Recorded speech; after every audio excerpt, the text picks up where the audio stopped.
跟着季节开运好路，好运快来坏运跑路，有石破有破壁破壁破壁破壁不是怪，都的笑容都比你的假。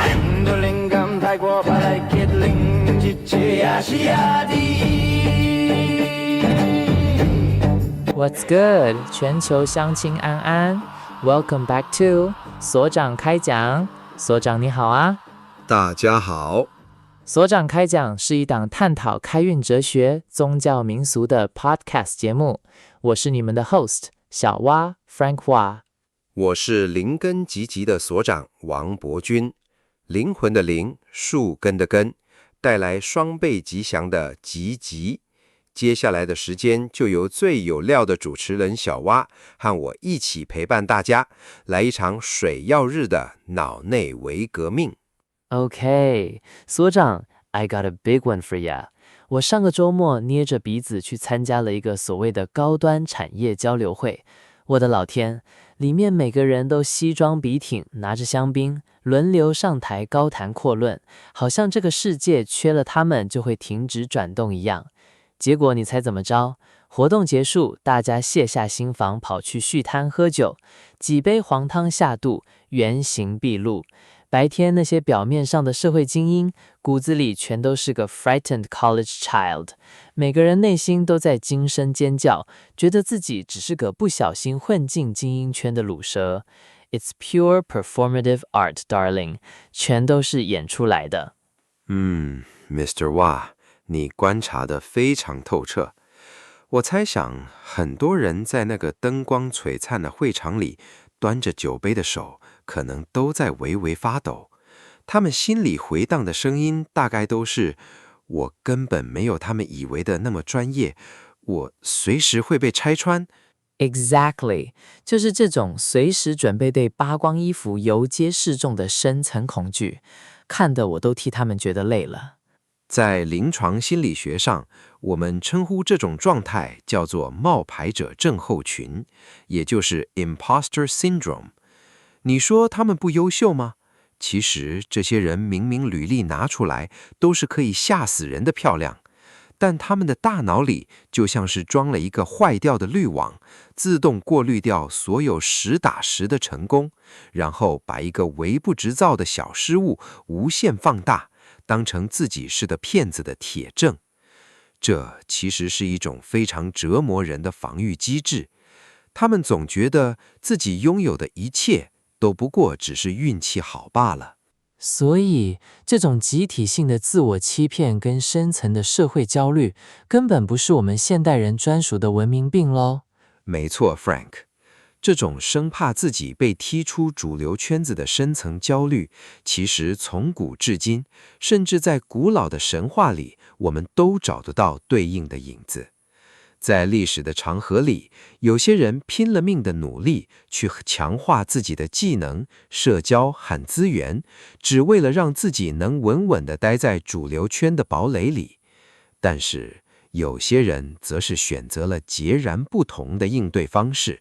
哦，别卖关子了，所长，是什么方式？我突然想到，在印度教里，有一位总是跟在湿婆神身边的最著名也最忠诚的神牛南迪。我想，我们今天或许可以从南迪的故事来好好聊聊，这些所谓不入流的边缘人，到底该怎么在主流社会里完成一场漂亮的逆袭。Wait, a cow?Excuse me？ 所以你现在要告诉我，一头印度神话里的神牛可以解决那些精英分子下周开会时的社恐跟自我犹豫？所长，这跨度会不会太大了一点？你确定这不是某种心灵鸡汤的套路吗？听起来确实很跳跃，我理解。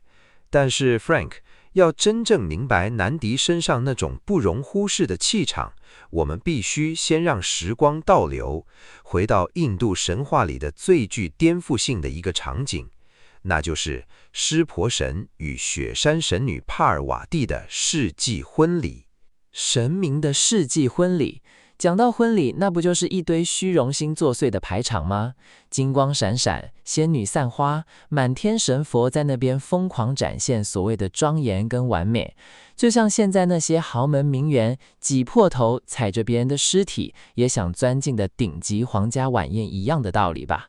一般天神的婚礼确实是如你所说的这般光鲜亮丽，但这可是湿婆神和雪山神女的婚礼呀。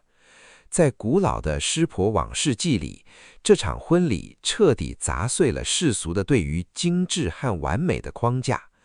迎亲的队伍里虽然有梵天、比什努这些光芒万丈的主流天神殿后，但是真正走在最前方、气势万钧、负责开道的，却是由南迪所率领的迦纳族军团。迦纳族听起来很耳熟，我知道我们后面的同事 Ekasha， 他的称号就是星海迦纳，但是这个迦纳族到底是什么来头，我真的是一知半解。所谓的迦纳族，其实是由幽魂、恶鬼、妖魔，甚至是社会最底层的残疾者、畸形儿所组成的群体。他们有的缺手断脚，有的长了3个脑袋，五官极度扭曲，完全不符合任何世俗的审美标准。啊，我的天哪，那不就是彻头彻尾的百鬼夜行吗？拜托，这可是最高规格的世纪婚礼耶，弄成这样能看吗？形容成百鬼夜行，其实一点都没错。这些迦纳族不仅仅是外表诡异，他们的行为更是完全失控啊！你可以想象一下，有的迦纳在神圣庄严的婚礼上毫无顾忌地狂饮着苏抹酒，有的则是一边发出令人毛骨悚然的尖叫，一边疯狂地手舞足蹈。要说那是一个充满欢乐的画面吧，好像也实在是有些牵强。这根本就是一场对主流社会的终极挑衅嘛！就像你带着一群穿着破烂胖客装、满身刺青，然后是你身边最古怪、最不 politically correct、满嘴脏话的朋友，大摇大摆地进入最高级的皇室晚宴，而且你还指明让他们坐在最前面的 VIP 主桌。My God, this is iconic！ 我爱死这个设定了。的确是非常震撼的场景。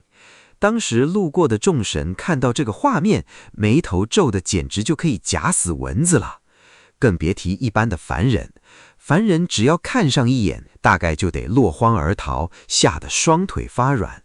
就连新娘的妈妈，雪山神女的妈妈，看到这个迎亲阵仗，都吓得当场崩溃，差一点点就要拒绝把女儿给嫁出去了。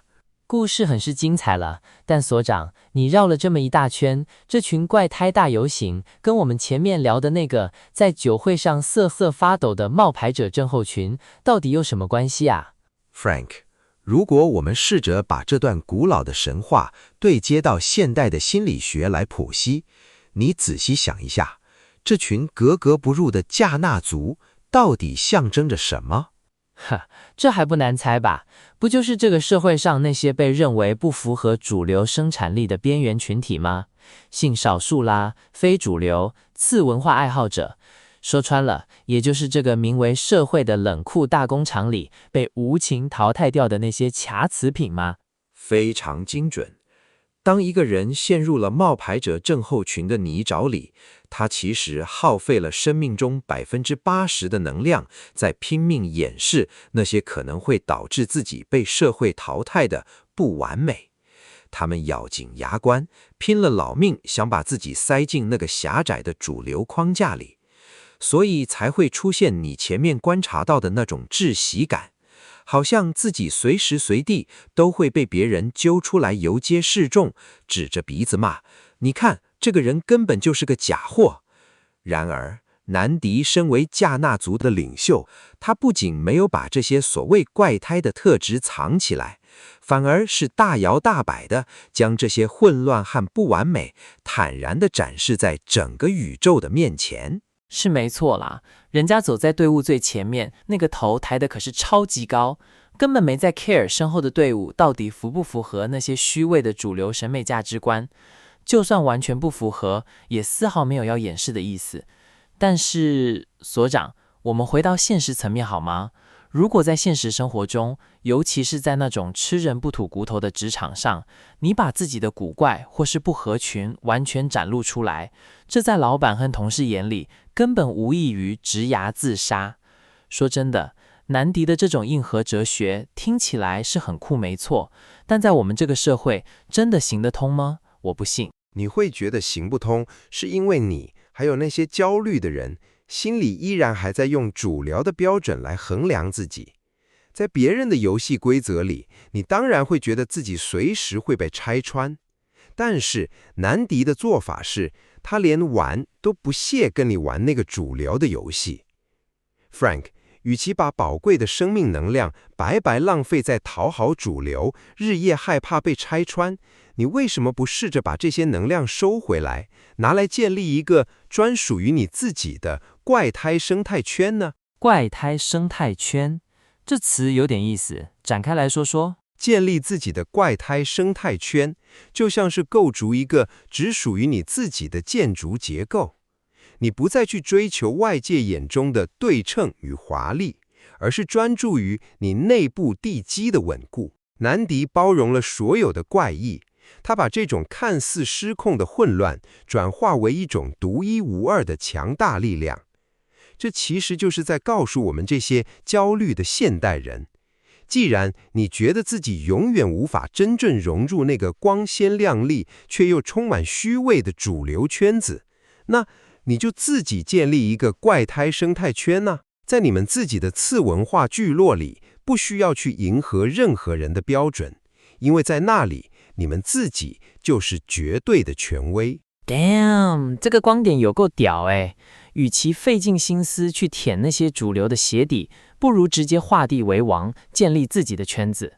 可是说真的，南迪这种把世俗眼光当垃圾踩在脚下，坦然拥抱混乱的超强大内心能量，到底是从哪里生出来的啊？我们这种凡夫俗子，每天被演算法跟社会期待绑架，根本不可能生出这么强悍的内心，好吗？要回答这个问题，我们得看看南迪的起源。南迪的诞生其实源自一位名叫石蟹仙人的苦行者。这位石蟹仙人为了一求一个能够超越死亡的儿子，进行了超级极端的苦行。大热天时，他站在熊熊火烈里；大冬天时，他把自己泡在刺骨的冰水中。为了求子，他可以说是连自己的性命都不要了。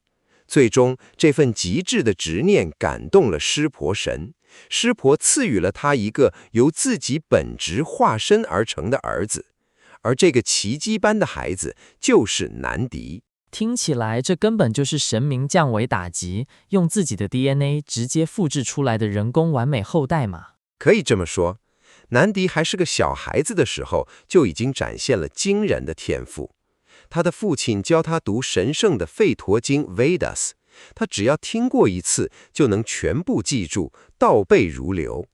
但他最恐怖的武器，其实并不是这种天才级的智商，而是那种极致的谦卑与专注。传说中，当时的天神们听说下界出了这么个神童，特地派了2个绝美的天女去测试他，试图挑剔他内心的傲慢与情欲。结果，你猜猜看，南迪面对诱惑是怎么回答的？该不会是冷冷地说一句“不好意思，老子没钱吧”？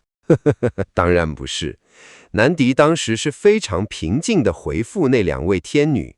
对于一个将目光完全专注于内在的人来说，外在的皮囊与美貌是没有任何意义的。我的妈呀，这灵魂是有多老成了？这根本就是看破红尘了吧？而且最令人动容的是，正是这份极致的专注，反而为他带来了生命中的真正连结。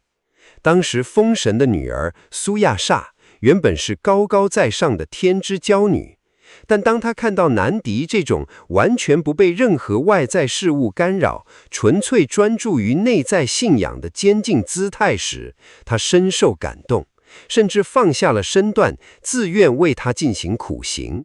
最终，这2个人结为了连理。哦，这段故事我听懂了，有点感觉咯。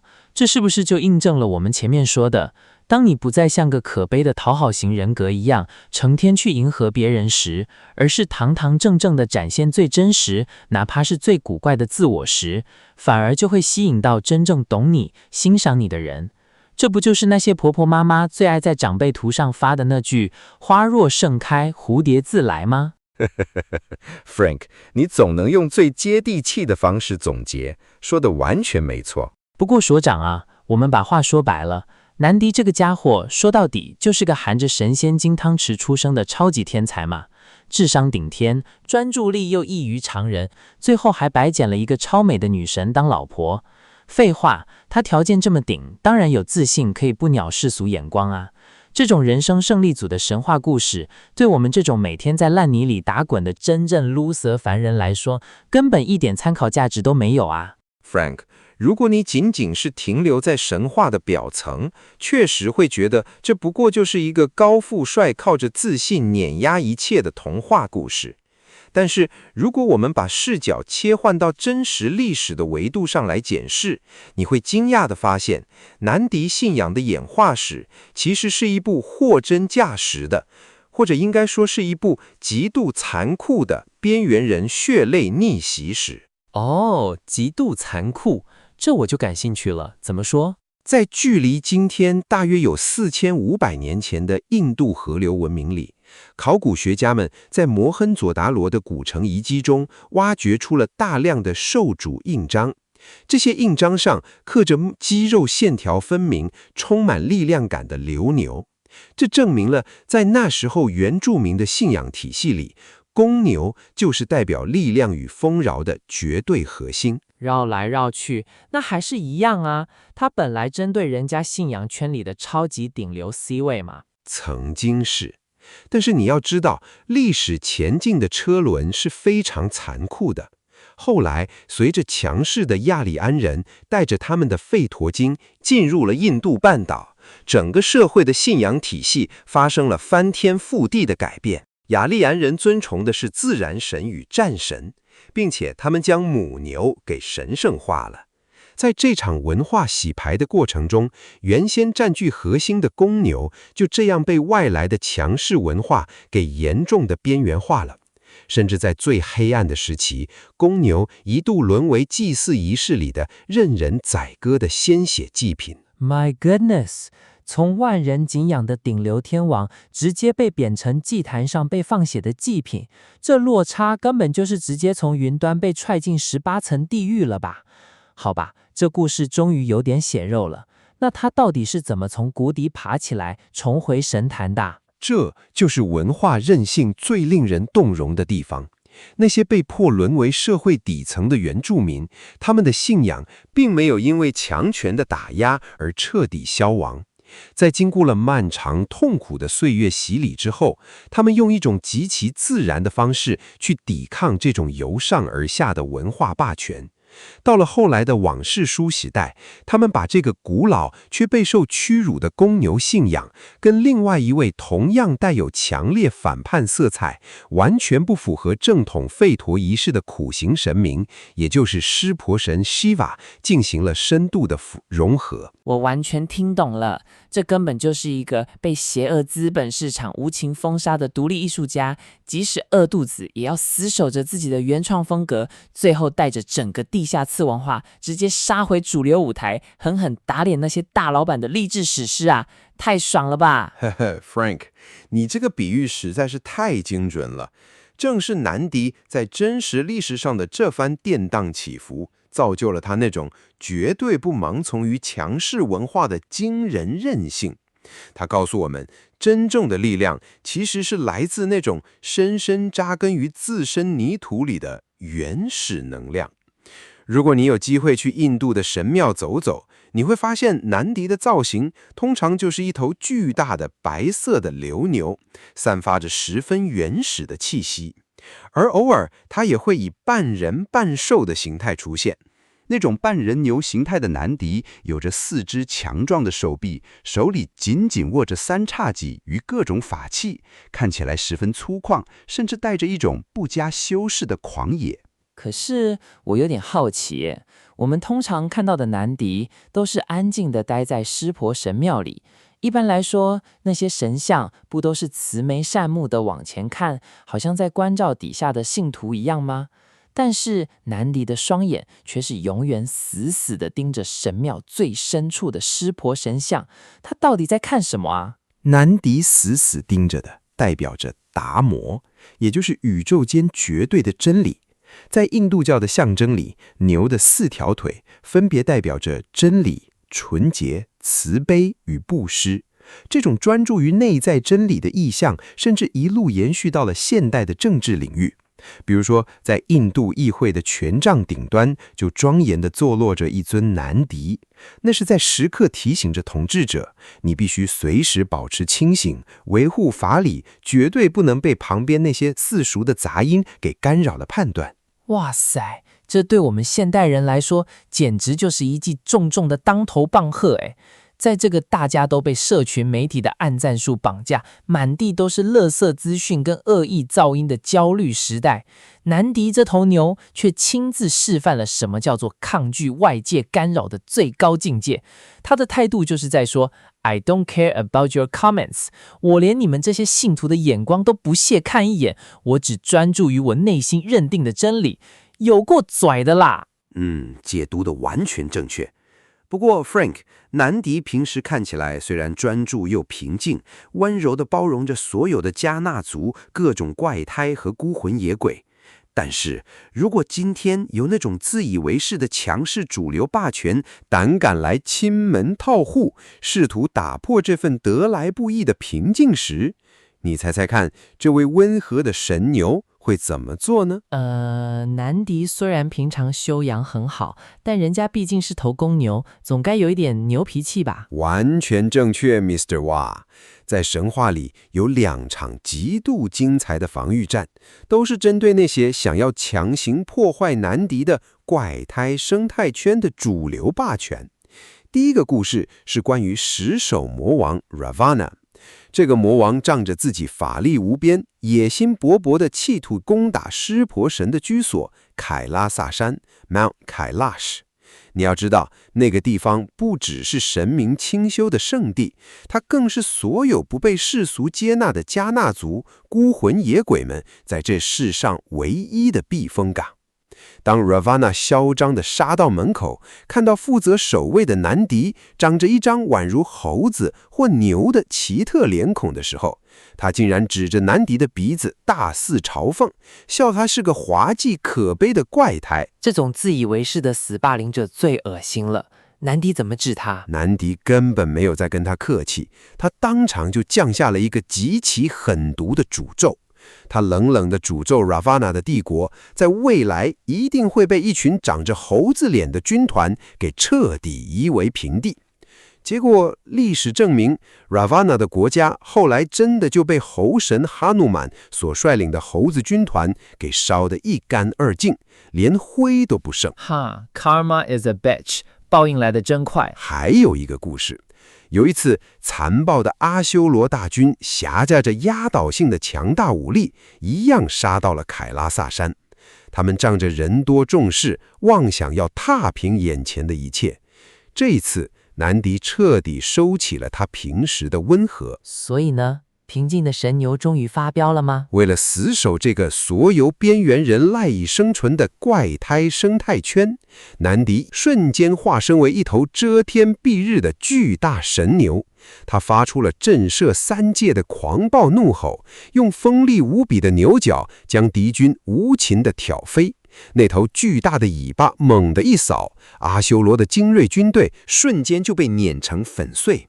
传说中，当战场上敌人的血液滴落在土地上时，南迪身上的神圣力量甚至能净化那些凶邪的戾气，让原本充满杀戮的焦土奇迹般的长出了一片片神圣的木吉叶。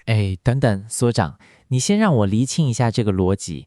你前面不是才说南迪代表的是平静、真理跟奉献吗？结果呢，人家只是笑一下他的长相，他就恶毒的诅咒人家整个国家灭亡。阿修罗军队打过来，他一句废话都不说，直接把人撞成肉泥。这种反差会不会有点太玻璃心，太爱记仇啦？这哪门子平静啊 ？Frank，你问到了这个故事里最核心也最关键的问题。在表面上看来，这似乎是一种残暴的记仇，但是这背后真正要传达的其实是边界感的绝对重要性。这完美地显示出南迪独特的双面神格。他对内极度温柔，可以无条件地包容所有的加纳族、怪胎和孤魂野鬼，但是对于那些企图破坏这份生态的恶意入侵者，他展现的是绝对且毫不留情的强悍。我懂了，也就是说，当主流社会自以为是地对这些边缘文化发出傲慢的嘲讽跟践踏的时候，必然会遭到边缘力量最无情、最残烈的反扑。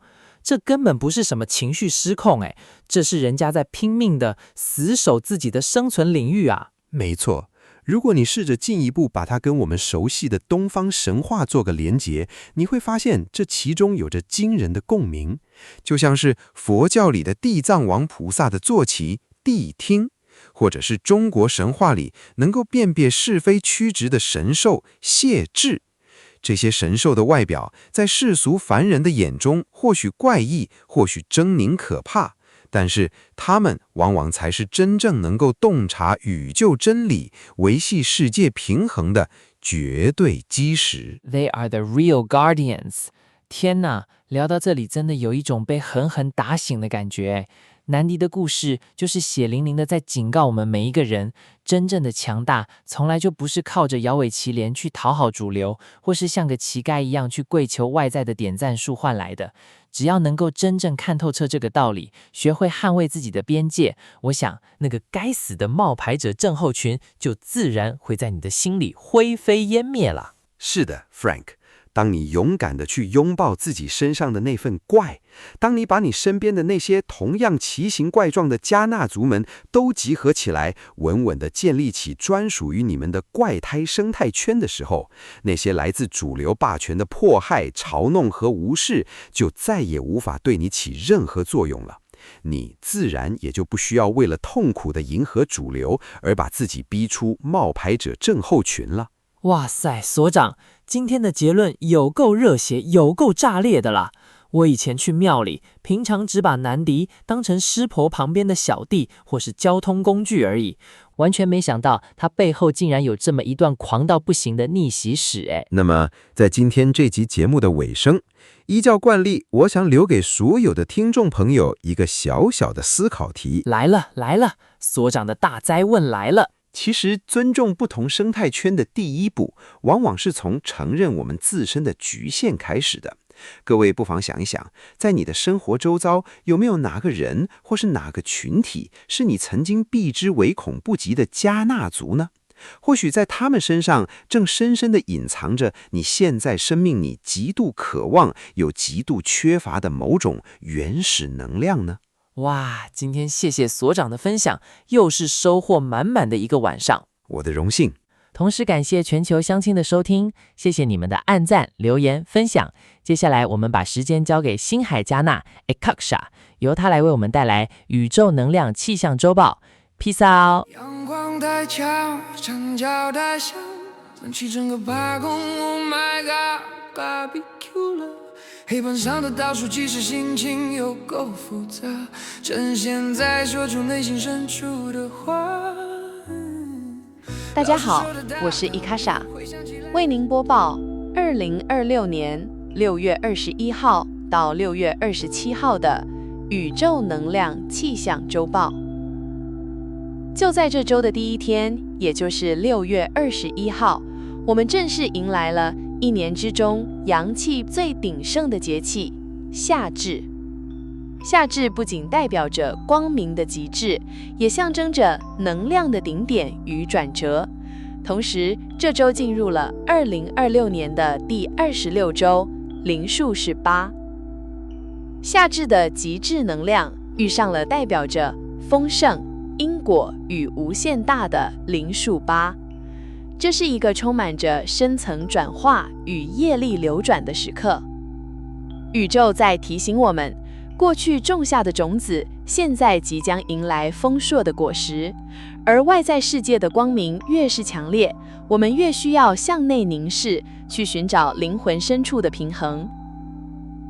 接下来为您揭晓本周的灵根吉吉开运色。本周抽到的是靛青，配合这周极致转折与灵数8的深层能量，宇宙为大家抽出了代表着直觉、第三眼与极致深邃的靛青色。这是一个属于向内觉醒的灵性运势。靛青色的专属诗签说：幽渊无极纳百川，灵光一点破迷烟。莫向外求繁华景，心静神明福自圆。伊卡莎要特别神谕提醒你，这周的你不需要向外去追逐喧嚣。靛青色是眉心轮的颜色，代表着极高的洞察力。当外面世界越是狂热，你的内心越要像靛青色的深海一样平静。请相信你的第六感，倾听内心的声音。只要你保持心静如水，那些世俗的迷惘都会瞬间消散，最纯粹的福报与丰盛自然会降临到你身上哦。靛青色对应的开运48音色为磁场低频 Magnetic Drone， 赶快去 YouTube 搜寻 SZ1P 开运48音色，找到编号43，专属于靛青色的播放音乐吧。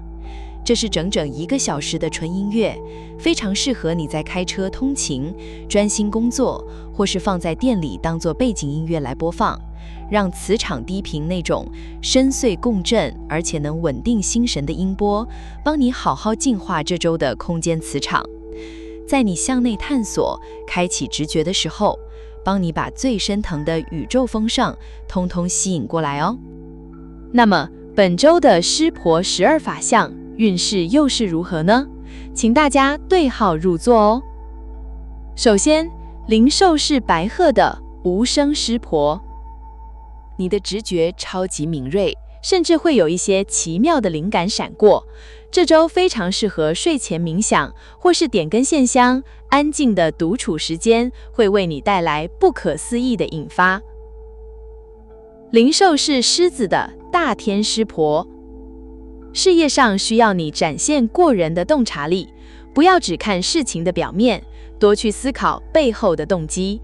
只要看穿了问题的核心，你就能做出最完美的决策。灵兽是大象的喜乐师婆，身体正在渴望深层的放松与排毒。这周请推掉不必要的应酬，早点洗个热水澡，让自己拥有一夜好眠，这是你目前最需要的疗愈。灵兽是鲤鱼的福气师婆，感情生活需要灵魂深处的交流，比起表面的浪漫约会，这周更适合和另一半聊聊彼此对未来的价值观，这会让你们的羁绊更加深刻。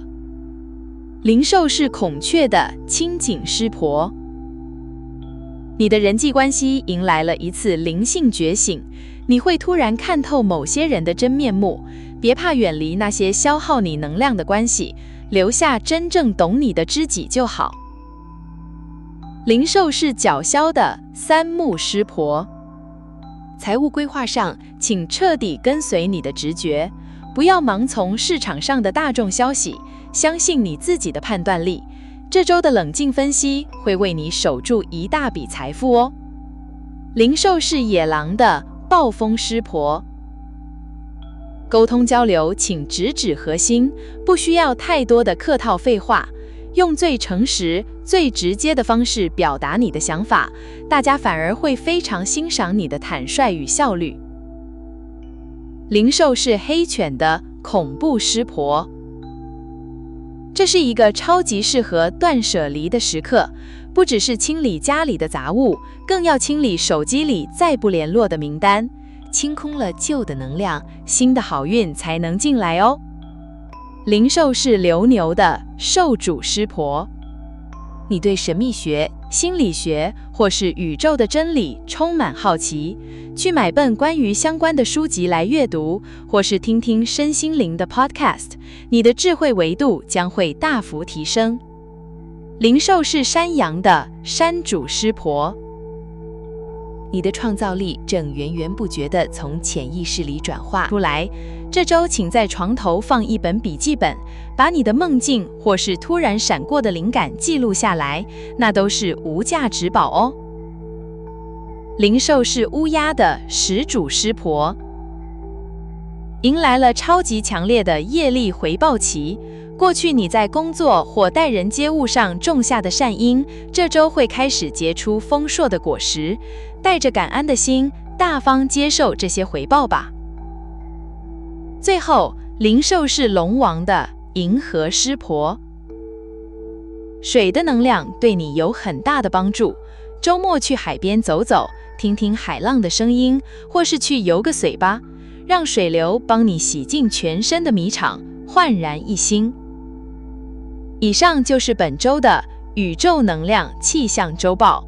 气象本无常，有备则无患。掌握宇宙能量脉动，创造自己的精彩每一周。我是伊卡莎，我们下周见。我们的传奇，灵感派。